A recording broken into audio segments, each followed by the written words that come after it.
તો સ્વાગત છે અમારી યુટ્યુબ ચેનલ અલૌકિક ગુજરાતમાં। આજે આપણે વાત કરીશું વડોદરાના સિંધરોડ ગામ વિશે। વડોદરા નજીક આવેલું સિંધરોડ ગામ દિવસ દરમિયાન તો શાંતિપૂર્ણ લાગે છે, પણ જેમ જેમ રાત્રિ પડે છે વાતાવરણમાં અચાનક જ બદલાઈ જાય છે।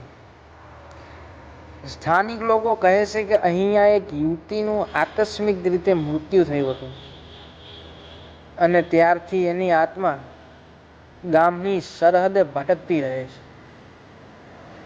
મુસાફરો કહે છે કે રાત્રે જ્યારે કોઈ છોકરી સાથે ગામમાંથી પસાર થાય છે, ત્યારે સફેદ કપડાં પહેરેલી લાંબા વાળવાળી એક છોકરી રસ્તા પર અચાનક જ દેખાઈ જાય છે।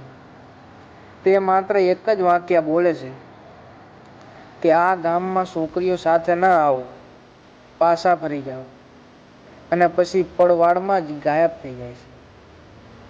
ઘણા લોકોએ આ અનુભવ કર્યો છે અને એ પછી ક્યારેય રાત્રે જવાની હિંમત કરી નથી। શું માત્ર અંધશ્રદ્ધા છે કે ખરેખર એ યુવતીની આત્મા આજે જીવિત રહી છે? તમને શું લાગે છે?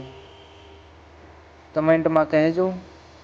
અને આવી ભયાનક કહાની અને સચ્ચી ઘટના પર આધારિત કહાની જોવી હોય તો ચેનલને સબસ્ક્રાઈબ કરજો। તો મળીએ બીજી સ્ટોરીમાં।